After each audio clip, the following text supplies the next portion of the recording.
Today's episode is brought to you by Cashmerette. Did you know that the average woman wears a size 16 and a DD bra, but that most sewing patterns stop at a 14 and are drafted for a B cup? That's why Jenny Rushmore launched Cashmerette Patterns, the first sewing patterns designed for curves. Cashmerette patterns come in size 12 through 28 and cup sizes from C through H. And there are a range of modern patterns from the ultimate wrap dress to a button-down shirt that doesn't gape at the bust. Use code WHILESHENAPS, that's all caps, while she naps, at shop.cashmerette.com to get 20% off your purchase before July 1st, 2017.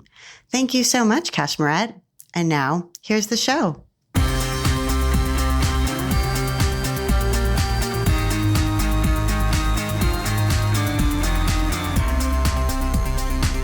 Welcome to episode 98 of the While She Naps podcast. I'm Abby Glassenberg. Today, we're talking about running a fabric company with my guests, Kathy Miller and Michael Steiner. Kathy and Michael are the co-founders of Michael Miller Fabrics. Kathy Miller and Michael Steiner, welcome. Hi there. Hi, thanks for having us.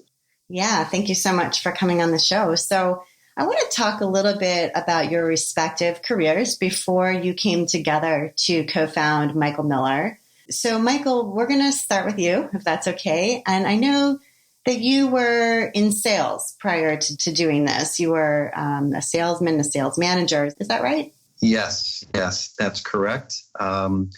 I fell into the industry after college with a psychology and an American literature degree.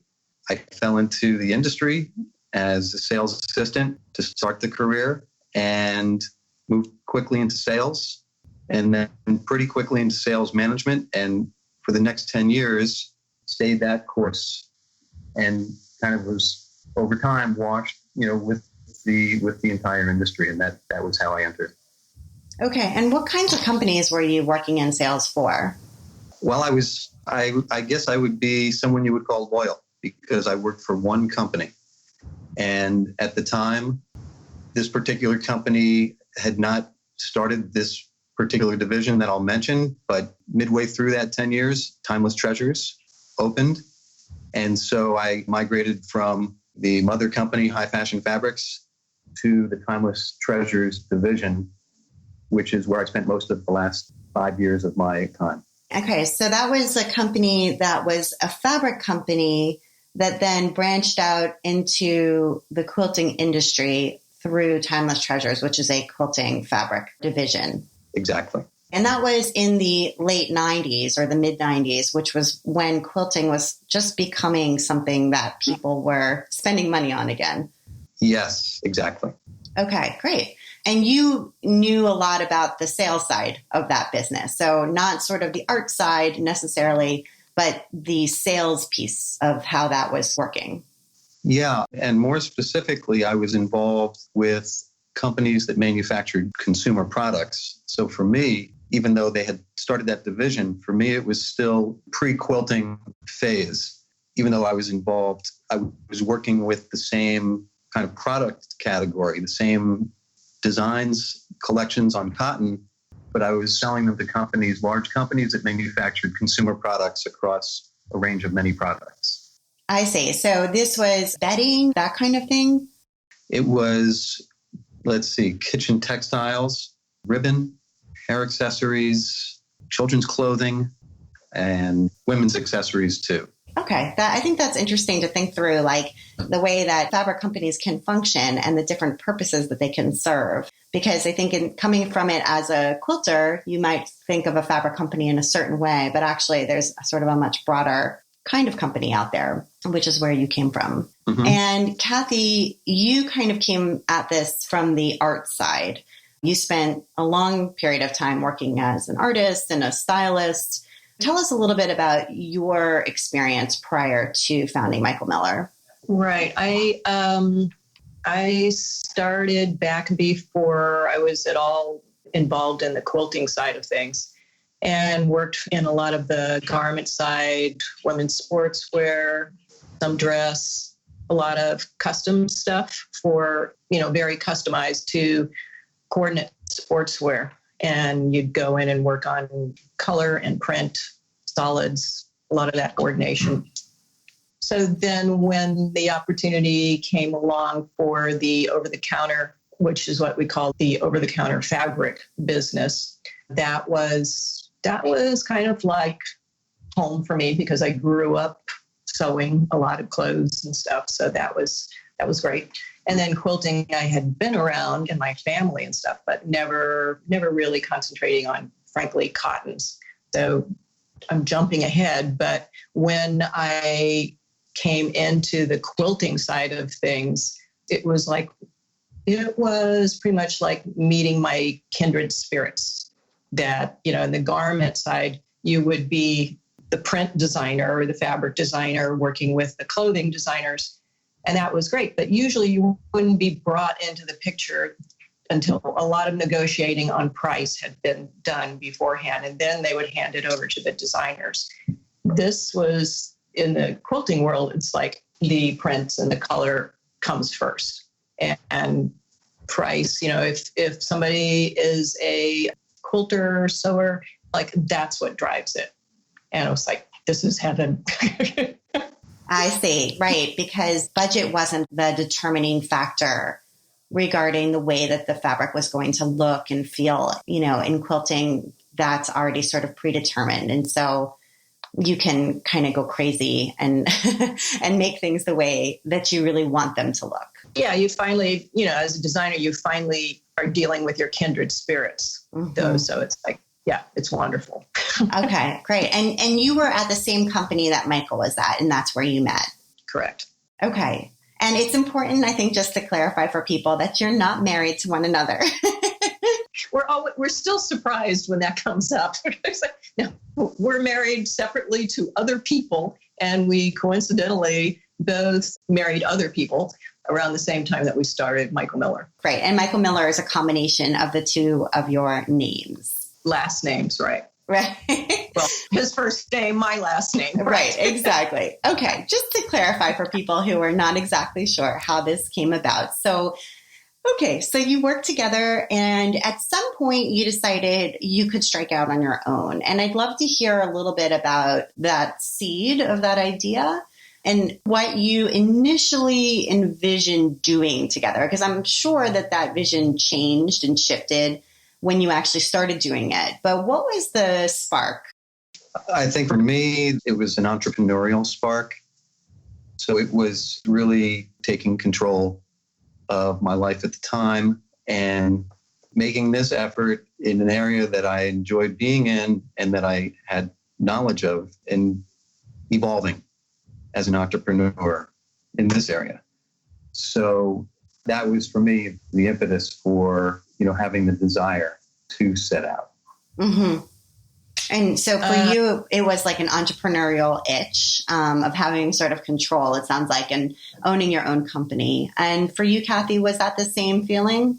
A slight bit, because when I had just said that Michael and I separately got married to different people, not each other. But right before that, I was coming into this. I was a single mom, 2 kids, and a son and daughter, and a daughter that was about 3 years away from college. And she was both my kids are very motivated. And I was very determined to be able to afford whatever school she could get into.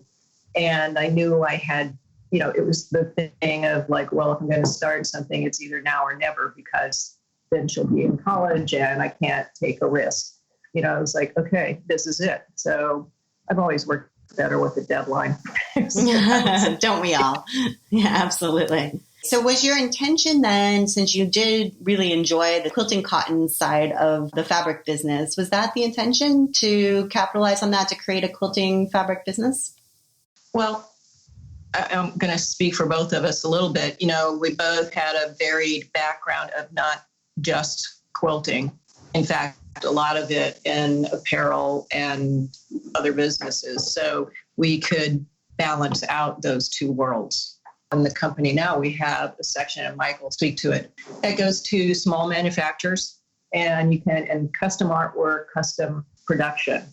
So he could manage, say, chain store business, where you could, to get started, where you would have, say, a big order, and we would be able to manage those direct orders while building up our design inventory and our line to get ready for Quilt Market, to have that spread of choices. Yeah, so Abby, I would say yes to your question about setting out to be involved in quilting and crafting in the space. But I would add that it was more dynamic than that because of where Kathy and I came from individually and our collective experience. So, as I mentioned before, I had experience working with companies that manufactured consumer products. And I neglected to mention medical uniforms, and scrubs, which was an important component at that time of business. And Kathy's experience was in, product development, and more specifically for quilting and crafting. So when we combined our collective skills and were supported with a small business administration loan, which was critical to getting started, and I'll try to be brief, we built the business incrementally in a short time by running programs, developing programs with companies, large companies that made consumer products. We were introduced to chains at that time who we developed private label product for. And that business came and went to a certain extent. And what that enabled us to do was to generate cash flow so that we could slowly build inventory, establish a sales force, and start to reach out to the quilting and crafting world, ultimately on a global basis. I see, because you were really breaking in at the moment. I mean, the timing was good, right? This was 1999, and the timing was good in that this was really a time when I feel like quilting was taking off as far as quilt shops opening, people writing more books about quilting conferences happening, people really getting into quilting as a hobby. But yet it was also still somewhat new. And so it sounds as though you focused on some of the consumer goods pieces of this in order to develop some cash flow, as you said, and get things sort of going. And then that allowed you some financial freedom to break into what was then like a burgeoning but still fairly young industry. Exactly. And we're eternal optimists. So we'll put that out there. So no matter what's going on, we're looking at the history of textiles and noticing crafting burgeoning and evolving at a rapid pace at that moment. But ironically, the time we started the company, it also happened to be the .com craze. Right. So we would ask friends to invest and we would offer 15%. That sounds insane today. We would offer 15%, but back then it sounded insane because it didn't sound like much. and we, in addition, we must have been seen as a bit more risk than people were willing to take on. So nothing really came our way. So it's just a little ironic that things were great in quilting and crafting, but they were doing, so much better in other parts of the economy that we had trouble getting funding.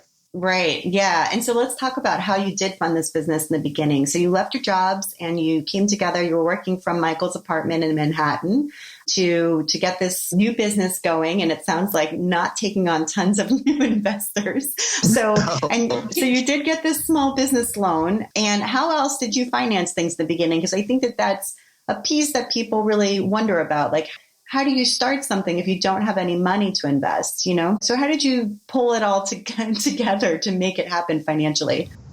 Yeah, it's a little of the old, shoestring and cheap cook bottle washer story. From our experience in business, we did happen to own our own homes, and that counted for quite a bit. We both happened to have insurance policies. And so our homes and insurance policies were collateralized by the bank to support the Small Business Administration loan. So that was that piece. Fortunately, I just bought my first apartment 2 years prior to starting our business. So we did have a rent-free environment. And it was just large enough for us to work in the apartment with my current wife, who was my fiance at the time, and 2 early employees. And we did use the hallway of the building quite a bit as well, in the lobby of the building as a reception desk. As our reception desk. So So how long was this setup sustainable? It's very clear in my mind. It was a 90-hour a week, scenario, and it went on for 18 months before we were able to get our first commercial space. Okay, and were you paying yourselves during that time, or was it really like everything that came in went right back into the business? Everything went back. We did the credit card thing, so we maxed out what we could on the credit cards. Full disclosure, each of my parents gave us a $50,000 and a $75,000 loan respectively, but with interest.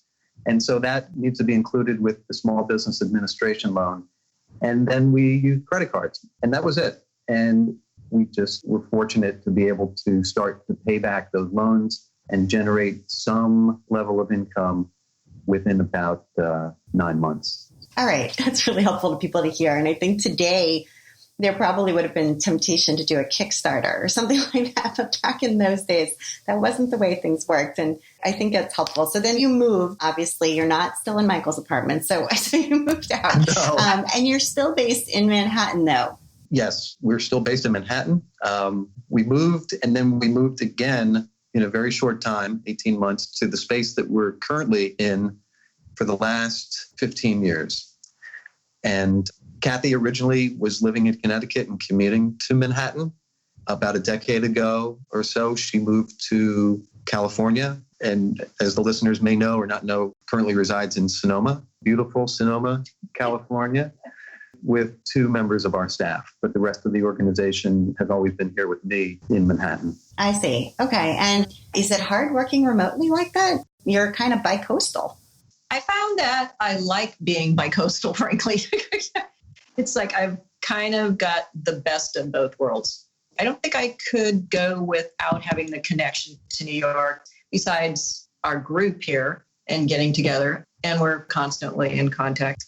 It's the energy level in Manhattan is very different than the energy in California, which is very, nourishing, I guess, in a way. Mm-hmm. Yeah. It's very and very stimulating in Manhattan, and just having both of those.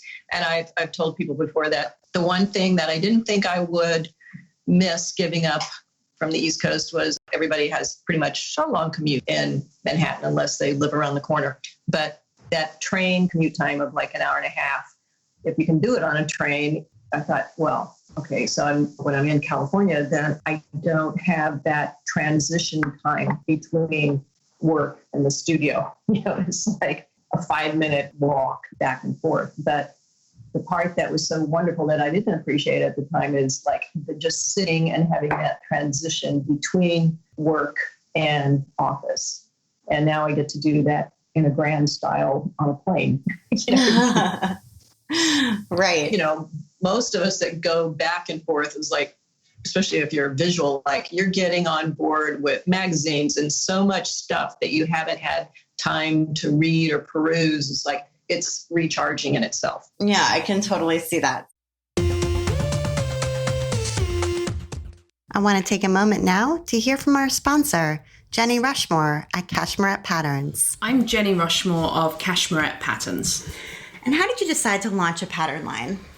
I learned to sew when I was about 30, and initially I had that kind of whoosh of excitement that everyone has when they realize, I can make things that fit me rather than trying to find something in a store. But then I had, unfortunately, a realization that a lot of sewing patterns didn't fit me either. I'm about a size 14, which is the size of the average American woman, but most sewing patterns either didn't go up to my size or I was the biggest size. And then I also learned that the most sewing patterns are designed for a B-cup chest. The average American woman is a double D, I'm an H, so I was constantly having to adjust patterns. And then one day I thought, well, I am average, so why are there not more patterns for people like me? And that was really the genesis behind Cashmere Patterns. I wanted to design sewing patterns that were actually designed for curvy women in an inclusive size range and in cup sizes that would go all the way up to the H cup that I have. And how are your patterns developed? So I look for inspiration really in the online sewing community, the fashion communities, and people I see on the street. And I particularly think about what looks really good on curvy women, and also what are the challenges of being curvy. So for instance, wrap dresses are a classic invented by Dan von Furstenberg that look absolutely awesome if you have a curvy figure. So that was my first pattern, the Appleton wrap dress.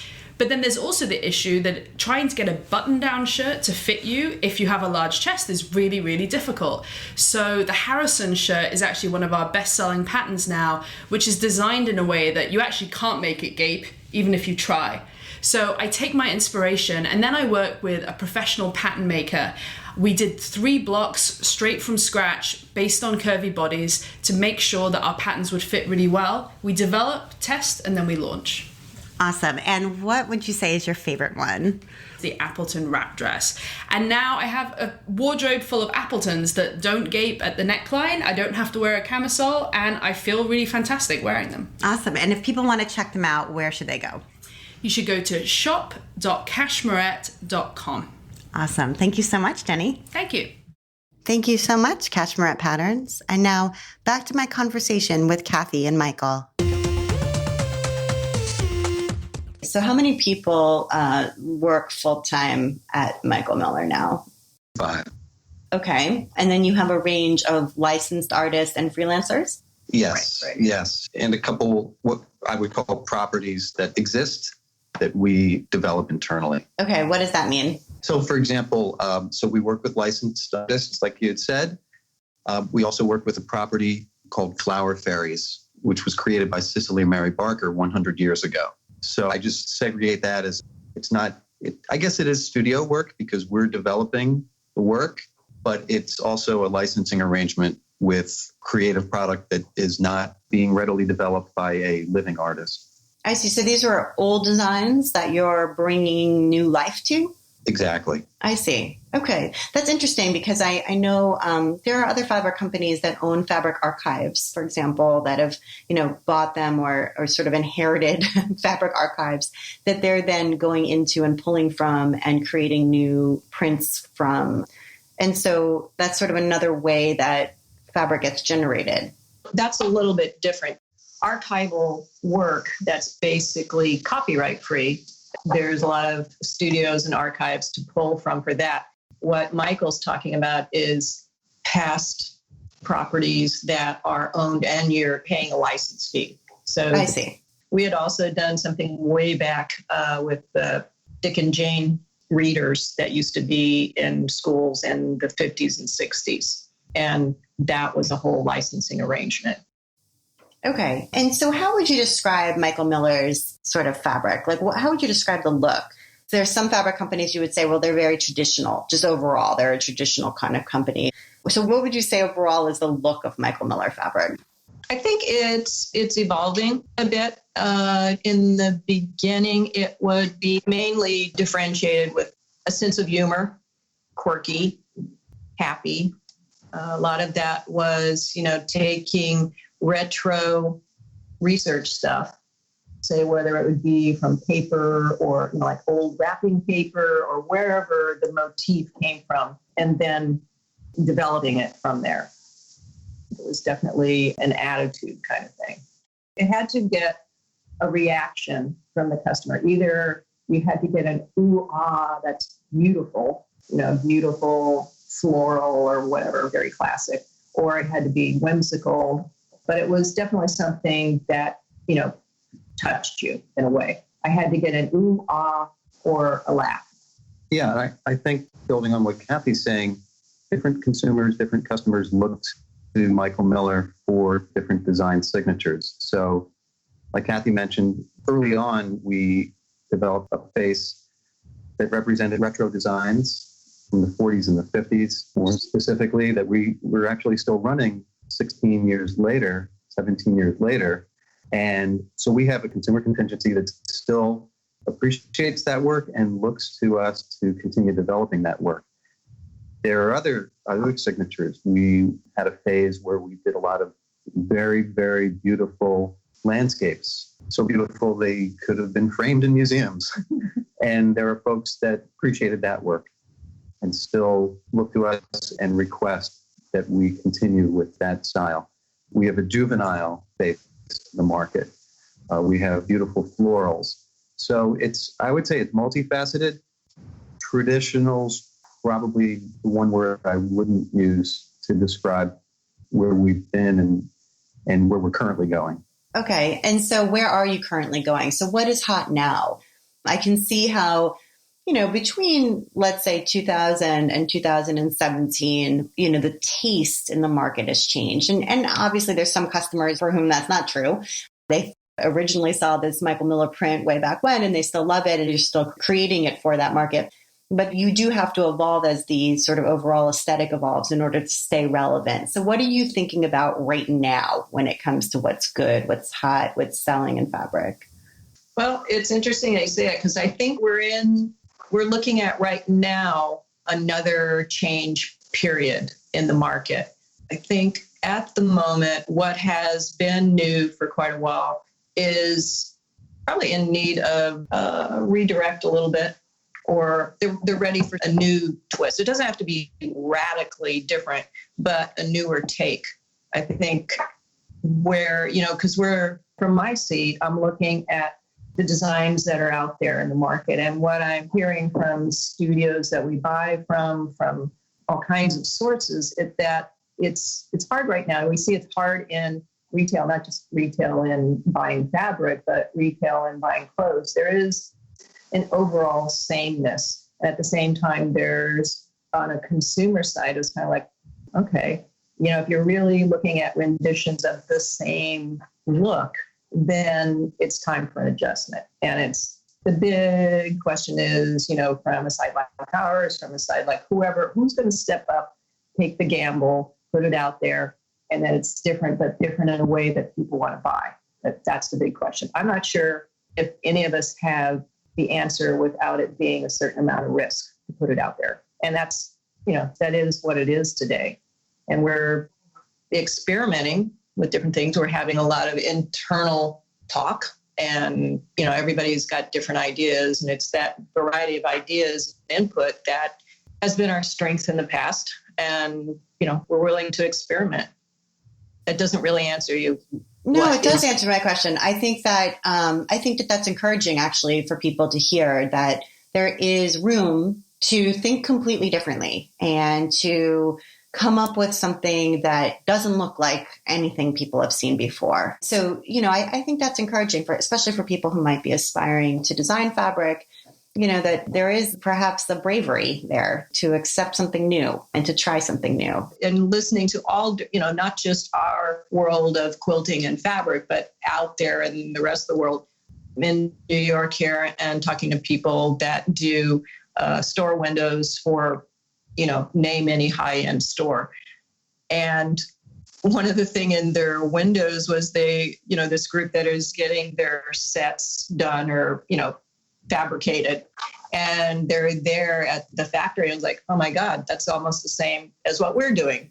And what they decided as a group, especially when your group of designers are the same, let's call it age group. You're going online for your inspiration. And if you're all going to the same sources, yes, there's going to be a sameness. So they just made a pact as a design group to back away from the computer. No more Pinterest, no more whatever the favorite sites were, like back away, because you're going to look like a fool. Mm-hmm. And so maybe go to the library and dig back in history, or just become inspired by something that isn't so repetitive and isn't so infiltrating all of our aesthetic constantly online. Mm-hmm. And I think that's refreshing for everybody to hear. Mm-hmm. Yeah. And I think we all individually, what I've noticed with, especially working with women who are buying a lot of this, not all, but yeah, everybody has an internal color palette that is what they like. Usually, from what I've seen, it tends to go along with your hair color, skin color. You naturally choose what looks good on you and just play to that. You'll be an individual in that regard. Mm-hmm. By your own personal choices and go with that. Yeah, I think going with your gut and your intuition is a really good advice. And I think one of the things that Michael Miller has done well to differentiate the product is working on sort of what I would call like a luxury product. So something that's going to stand out in the marketplace, whether it's because of the color. And I know that you've got a black that's a blacker black than other blacks, for example, or whether it's the hand of the fabric and how it feels, that's going to be softer, more drapey, more luxurious than the other, solids that are out there. So I wondered if you could talk a little bit about your thinking in creating something that's more luxury. I'm not sure if luxury is the right word, but that stands out in that way as being different. Well, the core of that is we stepped into a market that was fully developed and a lot of great people and companies in it that have done fabulous jobs at what they do. So coming out with solid fabric as a company, solid versus all the big players that are doing a fantastic job, the only way to differentiate ourselves, number one, is the base cloth. And the combination of I've spent a lot of time in my career, Asia, at factories and mills and weaving companies. So go through and see, what they're working in other industries, not just quilting. Develop it where it would be something that you could quilt with as well as actually make apparel and want to wear. Because we had that experience at Quilt Markets. We'd have garments, made out of our fabric. And I was like, I need to get this thing off my neck by the end of the day. Right. Because quilting cotton generally doesn't really feel great or even really look great as a dress or as a blouse. Right. So something that could do double duty in both worlds. And then color, which is an area I love. So just expanding on color in general and following trends. Mm-hmm. Yeah. And I just think that that's something that another way to differentiate oneself and to stand out and to have a product that people seek out, when they're choosing, create something that's a little bit more luxury or a little bit different than what everybody else is already making. And I do want to talk about Quilt Market, which you just mentioned. So Quilt Market is the industry trade show, and, it's sort of a must go for big companies, especially for a fabric company like Michael Miller. And so I'm sure you've been going to Quilt Market since 1999. Is that right? Or at least 2000? We should know this. I think it was around might have been 2000. It was, it was probably spring market of 2000. We started in February of 99. Fall market. Our first one was in Houston, obviously for the fall. Okay. Because when we were talking about getting our feet on the ground, we had to build up enough business and develop the prints in order to have them ready for Quilt Market. So that took us till fall Quilt Market. Yeah. And what was that? What was that first? Fall of 99. Got it. Okay. So what was that first, booth like? Because I think Michael Miller, you guys have really nice booths at Market. I mean, they make a splash. So, but back in the day, Quilt Market's changed a lot. Not that I was there back then, but from looking at old pictures and hearing about it from people, it's changed quite a bit in the last 17 years, let's say. So what was it like that first time around? Well, I'll back up a little bit because this kind of goes back to you were talking about our black fabric. Yes. So at the time, it was considered more dramatic to have black drapes walls for your booth. So I went to my local fabric store and bought a few bolts of solid black fabric. And I'm sewing it out in the backyard under this bright sun. And I'm noticing that everything has kind of a different shade in the light. It goes kind of brown or nothing was consistent. So that bugged me for many years. And eventually when we, it's like, saw a need in the market, I was like, okay, I'm at the mills and I'm realizing that what they do on a print run is the leftover dye stuff gets dumped into a large barrel and saved. Nothing's really wasted.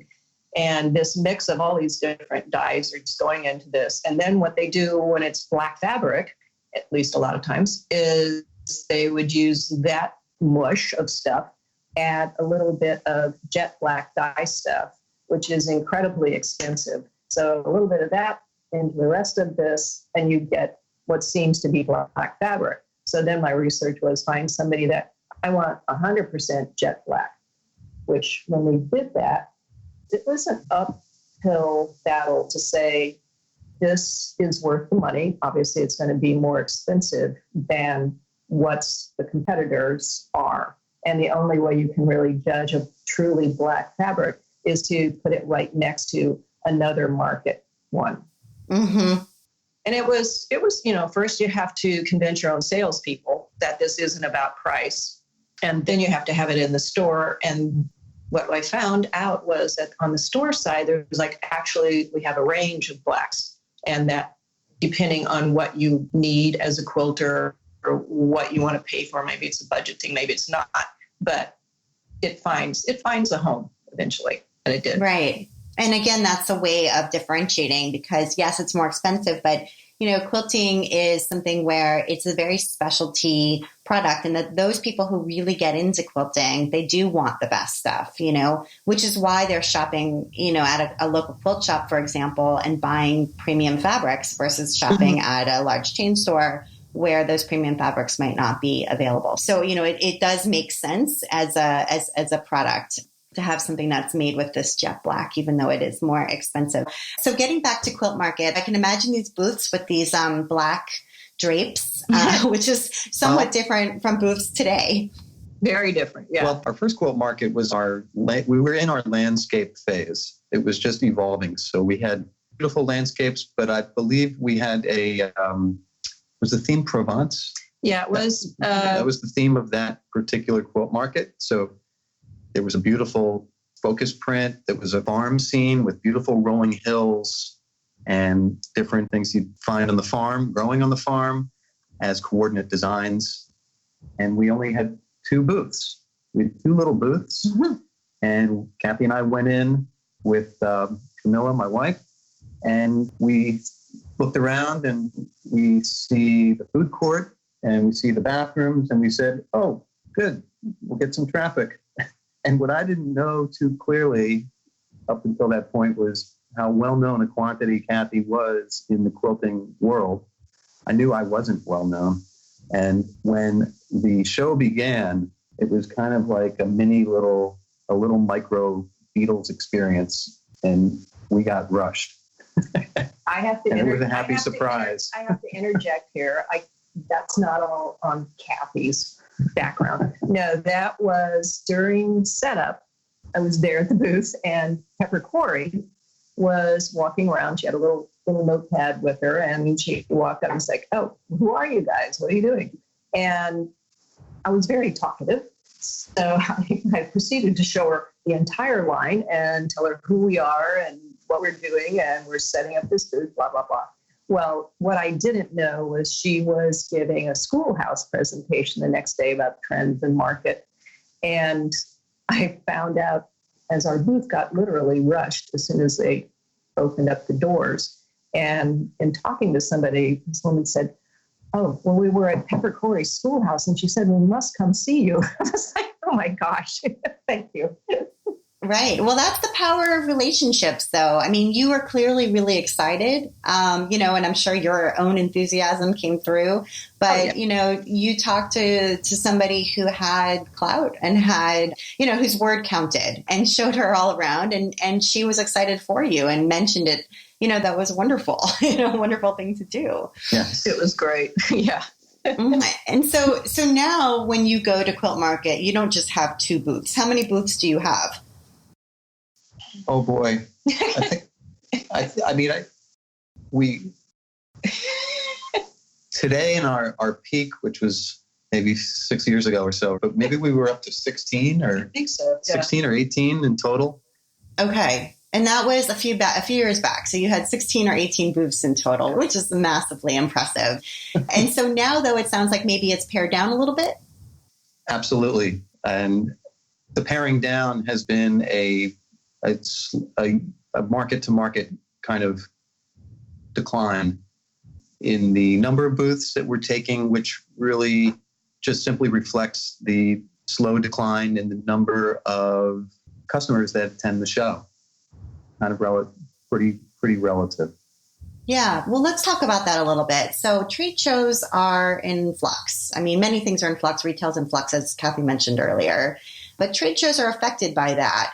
5 or 6 years ago, so let's put that at 2010, 11, somewhere in there, maybe was a heyday. But now it sounds like you're writing less orders. I mean, is that the reality? Like, it's just less of an order writing show than it once was. No question about it. And it sounds, from talking to other people, it seems like there's still quite a bit of international orders being written at Quilt Market. There's still that. Yes. It's sustained better. It's fared better than the independent market in the United States. But even there, our customers, our international distributors have recently started to make choices between which of the two markets that they'll attend during the year. So that dynamic's a little bit new. Okay, so is it that they're buying less, both inside the United States and outside the United States? Is it that they're buying less, or is it just that they're not coming to the show? I think it's more the latter. I think it's that they're not coming to the show for different reasons. Just technology in general is a platform in itself that's supporting commerce and definitely replacing part of what Quilt Market historically brought to not just the quilting industry, but I think to many industries. There is certainly I'll say the word budget, just because I can't think of a better word, but there's let's say a budget component that's playing as well. And companies, I think, are choosing to be more selective about how they use the money that they allocate for purchasing and for traveling. So I think it's a combination. And I think that from my perspective as a consumer and as somebody who's in the industry, just as a designer, but is not, a fabric company, obviously, and doesn't have the inside information about what that looks like. But just from my sort of outside perspective, it seems like there is still really a purpose of going, though. Like, in other words, that's not going to go away. First, because of those in-person relationships and connections. I mean, even back from the day of meeting Pepper Corey, those kinds of interactions still happen in person at a show like Quilt Market or at other shows that you're going to. I know you go to other shows as well, but also maybe now because of technology, right? So what happens is we see the gorgeous Michael Miller booth on Instagram by searching the, Quilt Market 2017 hashtag, and live video and all the rest. And as consumers, we get excited about the new lines, start asking for them, demanding them, that sort of thing. And so the show now, what was once seen by the industry is now seen by everyone, industry and consumers alike. It's definitely evolved into more of a marketing purpose, like you just, to your point. And also to your point, and Kathy, can speak even better to this, the collaborative piece that you mentioned shouldn't be replaced by technology. The face-to-face part shouldn't be replaced. And the marketing piece as well, because the way commerce occurs at all levels, wholesale and retail, has changed so dramatically in the last 7 to 10 years. Yes, there's been a decline, but I would hope, as it sounds like you would hope, that Quilt Market certainly does not become extinct, because it plays an important part in our industry. It's just that one of the key parts that it used to play, which was sales over the course of a 3-day period, is not as important as it used to be, but other parts are still very important. Right. And so without that, with that link, that piece, the sales piece, which is frankly very motivating for a company to spend the money to buy 16 booths, to fly all of the staff out, to do all the preparation, et cetera, to know that you would make those sales, right? Like that's the carrot at the end. So without the carrot, there needs to be a different carrot. And a piece of that is Instagram, but is that enough? And sort of just trying to think creatively, I just feel like the show, perhaps to a degree at least, is in need of some reinvention. I would agree. And as you and Mike were talking, I was thinking about, okay, the thing about coming to the show is the serendipity of who you meet and what you see and what you learn while you're there and getting out of your own backyard. I was thinking, reflecting back in the old days, it used to be that fabric designers and clothing designers, part of the perk of what we would do in working for a company, this is before the clothing part came in for me, was you would work your way up the ladder. And part of your job was you would go to trend shows, design shows in, say, Paris or London, mainly Paris. And the wonderful part of that was not the designs that you bought from, say, the same studios that would come to the US and see you. It was individual designers. You're walking the streets of Paris, and each designer, as you're walking and seeing stuff, you're absorbing things through your lens, your interpretation, which is totally separate from designs that are put in front of you. You each have a separate thing. So everybody comes back with a vibrancy to what you're designing and putting out there.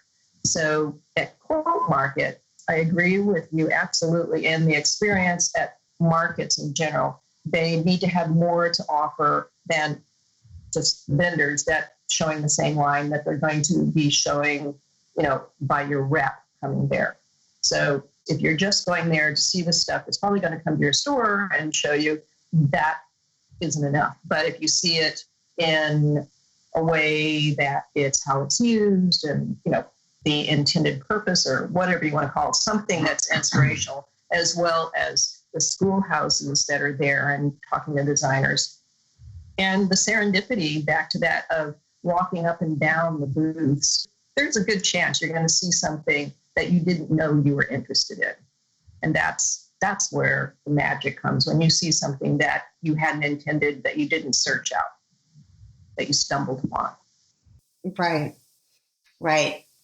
That's a great point. And let's talk just a little bit, if we could, about the future of fabric. I think digital printing is interesting, and I wondered what your take is on that. I mean, I know that right now, and you talked about traveling to the mills that are in Asia. Quilting cotton is printed in Asia, and that's the reality of the way it's done.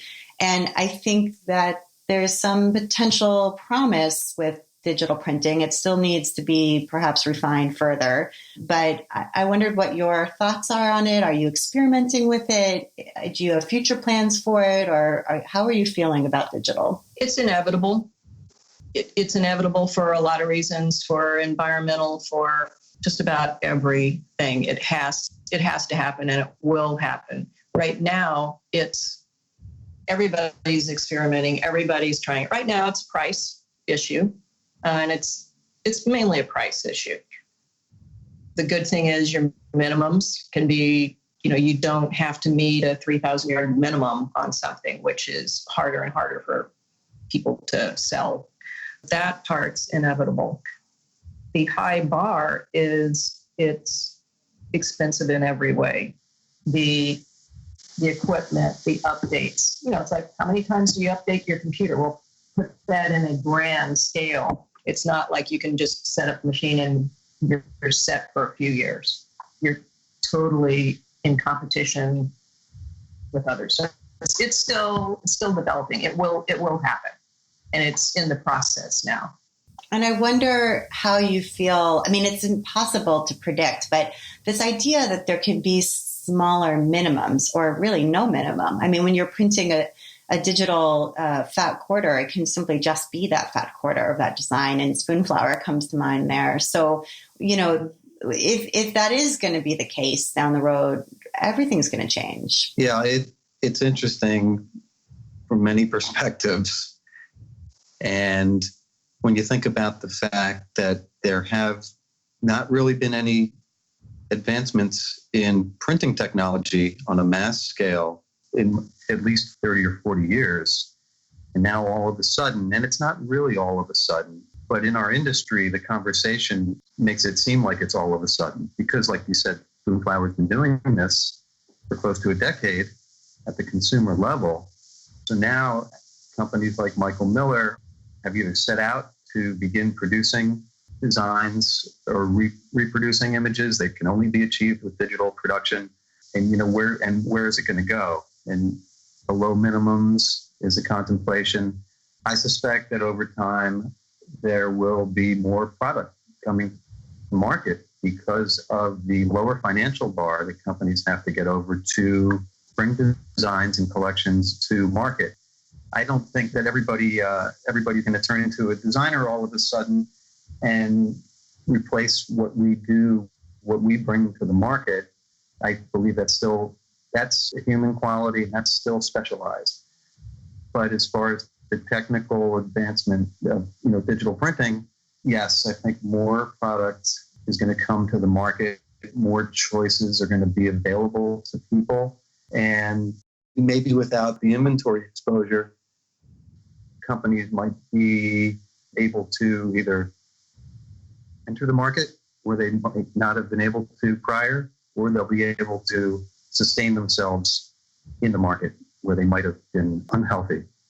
Right, because there's less risk because you're not investing in such huge runs. And also, I kind of think about the craft beer industry where, a company like Sam Adams, for example, is using contract breweries all over the country, right, to brew their beer. So if you have digital printers, and I've been to the Spoonflower headquarters and seen their massive 24-hour digital printers, of which they have several. And if you own that equipment, I could see a contract situation happening there where, they print for multiple companies. And anyway, it's quite interesting to think through what happens in the future. But I do agree with you that specialized artistry and eye and aesthetic is still something that people, need. And I'm certainly not about to become a fabric designer. So, and there's that. And then my last question before we're going to get to your recommendations in just a moment is about selling direct to consumer. And I know this is sort of a controversial topic, but I just wanted to hear your sort of off the cuff thoughts about it because the quilt shops and maybe still are kind of the center of the industry. Things have shifted some. Quilt shops, many are closing, some are thriving, but many are closing. You hear about them closing quite often. And there's online shops and, things have changed a little bit. And so would you ever consider selling direct to consumer, or is that just a piece of the industry you just do not want to get into? The conversation has occurred. We are not interested in selling this to the consumer. Yes, like you said, the internet has changed things a little bit, and the industry has changed. And we did have conversations about that internally. We've determined that is not a course that we are interested in taking. For different reasons. Technically, you can spend money and you can build a platform and try to make it occur. We couldn't figure out, there's no way to do that without hurting the customers that we have. Right. And it's just not a path we want to go down. Mm-hmm. And I think even just hearing, though, that it's something people are thinking about, and even if you've sort of rejected that idea, the fact that it's a conversation is maybe a new thing. I don't know whether that was even a conversation back when Michael Miller was founded. Should we sell direct to consumer? I can't imagine that was what even came up. Not even remotely, not even in a waking dream or nightmare. Right. And selling direct to consumer can be somewhat of a nightmare, by the way. But it can have its positives, but it certainly comes with quite a few challenges as well. And right. So it wasn't part of the conversation in 1999. And it is, at least in some way, it has been conversed about. Here we are in 2017, even if it's been rejected permanently or for now, either way. So I think that in and of itself says something. Yes. I was going to add, these stores bring value that the internet, and this isn't the sole reason that we're not interested in selling to the consumer, but The stores bring value that can never, ever be replaced by the internet, ever. And that's Correct. That's true. It's classes on site. That's face-to-face contact and customer service. Someone standing in front of somebody else. I don't see that ever changing in our lifetimes. In the same way that Quilt Market provides value for you as a company to meet in a B2B setting face-to-face, quilt shops provide value to the consumer to meet in a B2C, situation face-to-face. Agreed. That's great. Okay, for sure. All right, cool. So let's talk a little bit about your recommendations. You guys both have some things to recommend. And Kathy, we're going to start with you. You mentioned these wonderful plane rides where you're sort of in this isolated situation, flying coast to coast, and have time to maybe peruse and read some things that would otherwise get crowded out in a busy life. And you love to read on planes. So you had some books that you wanted to recommend. And the first is a book called What We See When We Read by Peter Mendelsohn. Right. That one. And the other one, I think, was You Are a Badass. It's called You Are a Badass, by Jen Sincero. Right. Which, frankly, I've given out many copies to girlfriends and kindred spirits. I think it's great from a woman's perspective on getting out in the world and doing what you're going to do and what you're good at and connecting. And the other book that I don't have in front of me right now, as far as What You See, is I'm always interested in how our separate minds perceive what we actually see and what we think we see and what we are really seeing and how we interpret. Awesome. Those are two great book recommendations, neither of which I've read. So thank you very much for those. And Michael, I didn't give you as much time to prepare as I gave Kathy. So a little unfair putting you on the spot, but do you have something that you would recommend to a creative person out there? I do. It's definitely less cerebral than That's okay. And then a little more high flying. But I would tell somebody, especially somebody starting out, to go to a bookstore, to spend some time in the crafting section, and just to pick a craft that looks interesting and buy it. Buy the book, dive in, and if they feel like they need more instruction, they should sign up for a class. They can learn all sorts of tricks, meet other crafty people, and then if that's difficult to access, YouTube videos are another option for somebody looking to get into craft. Yeah, for sure. That's a good path. And I love, by the way, just to go to Barnes & Noble and I sit and pull all the craft books. And I often will pull all the books by the same publisher. Before I'd written books, I didn't know anything about publishers. And so it's very interesting to see if you search by publisher, sort of see what their oeuvre looks like and how it differs from a different publisher. Anyway, that's really interesting to do. And also just to read the parts written by the author in the back where the author kind of thanks people and you can hear how they thank their editor and sort of a little bit glimpse into the experience that they had in writing those books. So I love doing that. And it's something I do it probably once a month. It gives you a really good insight into craft publishing. Yeah, that is great insight. Great. I recommend doing that too.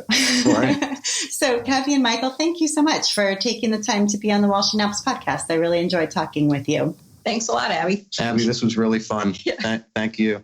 Okay, awesome. And you've been listening to the While She Naps podcast. I'm Abby Glassenberg. Visit my blog, whileshenaps.com, where you can sign up for my email newsletter to get the best in sewing and blogging and small business delivered right to your inbox each week. Today's episode was sponsored by Cashmerette Patterns. Did you know that the average woman wears a size 16 and a DD bra, but that most sewing patterns stop at a 14 and are drafted for a B cup? That's why Jenny Rushmore launched Cashmerette Patterns, the first sewing patterns designed for curves. Cashmerette patterns come in sizes 12 through 28 and cup sizes from C through H. And there are a range of modern patterns from the ultimate wrap dress to a button-down shirt that doesn't gape at the bust. Use code WHILESHENAPS, that's all caps, WHILESHENAPS, at shop.cashmerette.com to get 20% off your first order before July 1st, 2017.